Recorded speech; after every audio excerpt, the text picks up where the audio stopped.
Breaking news 10వ రోజుకు చేరింది దువ్వాడ కుటుంబ పంచాయతీ. పరిష్కారం కోసం ఇరు కుటుంబాల తరపు బంధువులు ప్రయత్నాలు చేస్తున్నారు. పోలీసులు కూడా రంగంలోకి దిగారు. దువ్వాడ వాణికి నోటీసులు ఇవ్వడానికి టెక్కలు వెళ్లారు పోలీసులు. పోలీసుల నోటీసులు తీసుకోవడానికి వాణి నిరాకరించారు. తమ న్యాయవాదిని సంప్రదించిన తర్వాతే నోటీసులు తీసుకుంటాను అని వాణి చెబుతున్నారు. దువ్వాడ శ్రీనివాస్ కూడా నోటీసులు ఇవ్వడానికి పోలీసులు వెళ్లారు.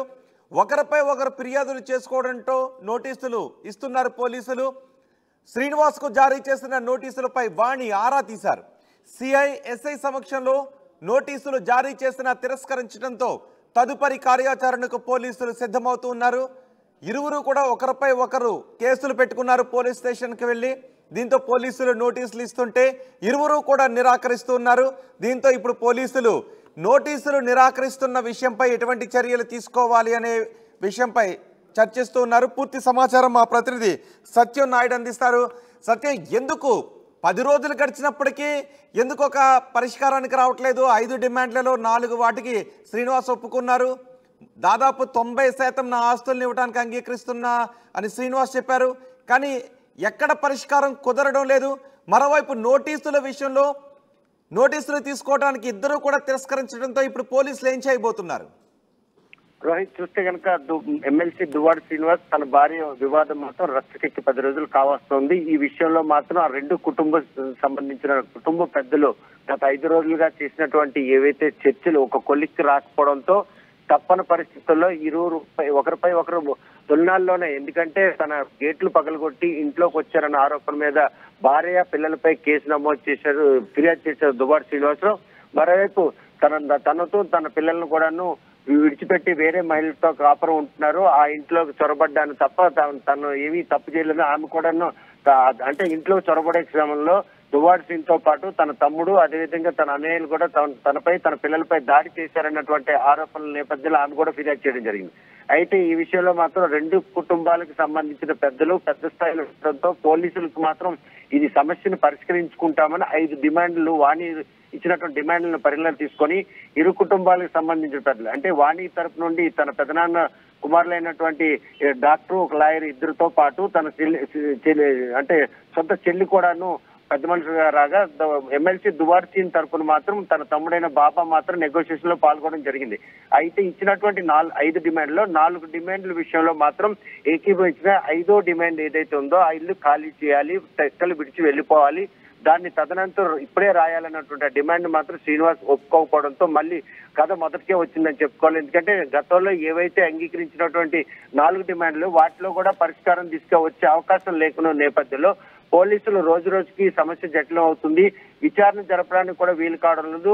సంపన్న కుటుంబాలకు సంబంధించిన వారి మధ్య నెలకొన్నటువంటి ఇది ఆస్తిగదాలా లేకపోతే ఆధిపత్యం పోరా, ఇటువంటి పలు అంశాలను పరిగణలోకి తీసుకున్న పోలీసులు మాత్రం దుందుడుగా వ్యవహరించకుండా ఒక సమయస్ఫూర్తిగా వ్యవహరిస్తున్నారు. ఎందుకంటే 2 కుటుంబాలకు సంబంధించిన పెద్దలు రంగంలో దిగారు కాబట్టి ఇది ఒక కొలిక్కి వస్తుందనే కోణంలో పోలీసులు మాత్రం తత్సారం చేశారనడంలో ఎటువంటి అతిశయోక్తి లేదు. ప్రస్తుతం మాత్రం పోలీసులు ఏవైతే పరస్పరం ఫిర్యాదులు చేసుకున్నారో ఆ ఫిర్యాదుల మేరకు నోటీసులు జారీ చేసేందుకు వాణి వద్దకు ఏదైతే దువ్వాడ శ్రీనివాస్ కొత్త ఇల్లు ఉందో ఆ కొత్త ఇంట్లోపల దువ్వాడ శ్రీనివాస్ ఉన్నారు. అదేవిధంగా అంగట్లో వాణి వాళ్ళ పిల్లలు ఉండడం జరిగింది. సిఐ నేతృత్వంలో ఈ రోజు దువ్వాడ వాణికి నోటీసులు జారీ చేస్తున్న క్రమంలో పోలీసులు మాత్రం తమ న్యాయవాదిని సంప్రదించి నేను నోటీసులు తీసుకుంటాను, ఈ విషయంలో నాకు స్పష్టత కావాలి.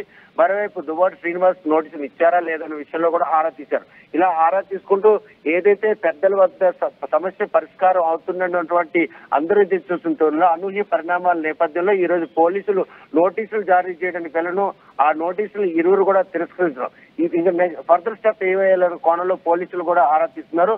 ఈ పోలీసులు తీసుకుపోయే ఫర్దర్ స్టెప్ ఎలా ఉండిపోతుంది?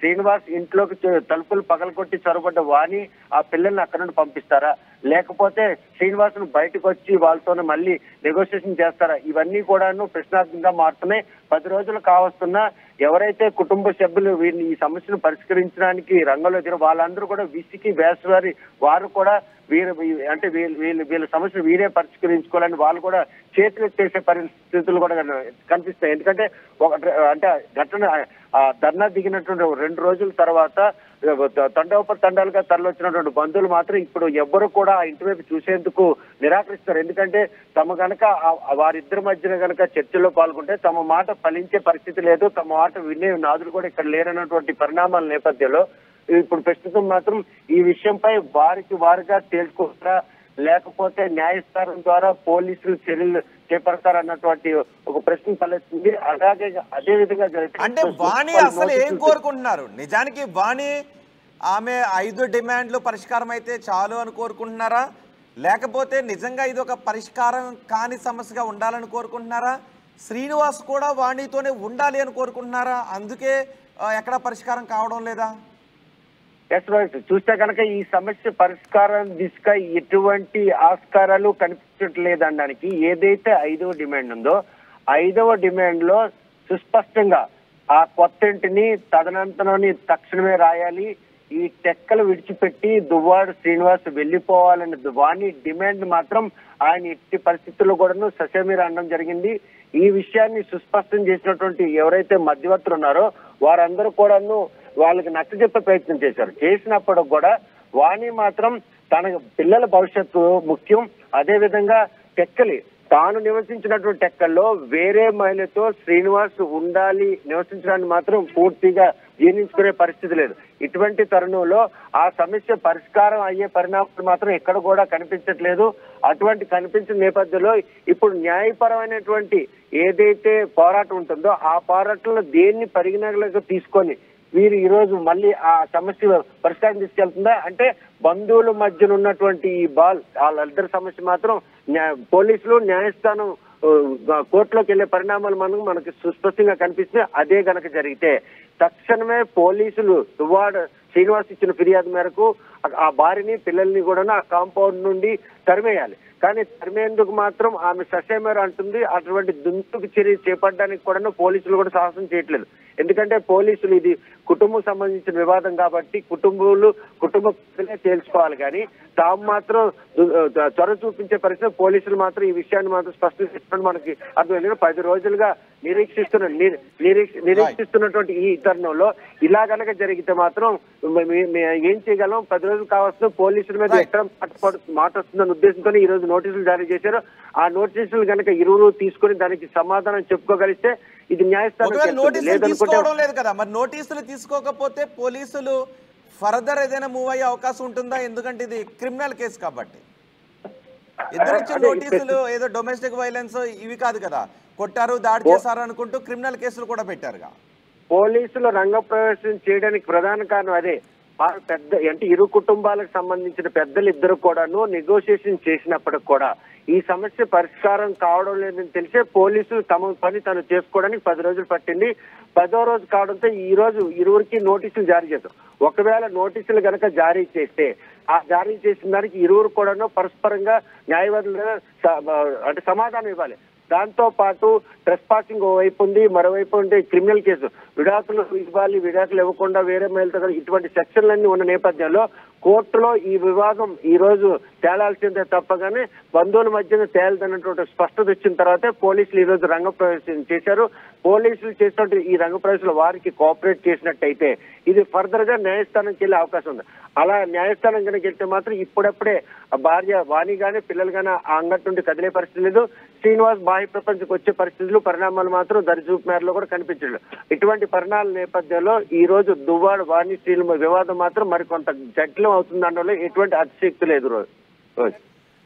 రైట్ సత్యం, 10వ రోజుకు చేరింది దువ్వాడ కుటుంబ పంచాయతీ, కానీ ఇప్పటికీ కూడా ఒక పరిష్కారం దొరకలేదు. పరిష్కారం కోసం ఇరువురి తరపు బంధువులు ప్రయత్నాలు చేస్తున్నారు. ఇటు పోలీసులు కూడా రంగంలోకి దిగారు.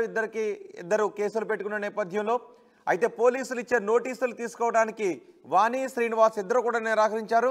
తమ న్యాయవాదిని సంప్రదించిన తర్వాతే నోటీసులు తీసుకుంటానని వాణి అన్నారు.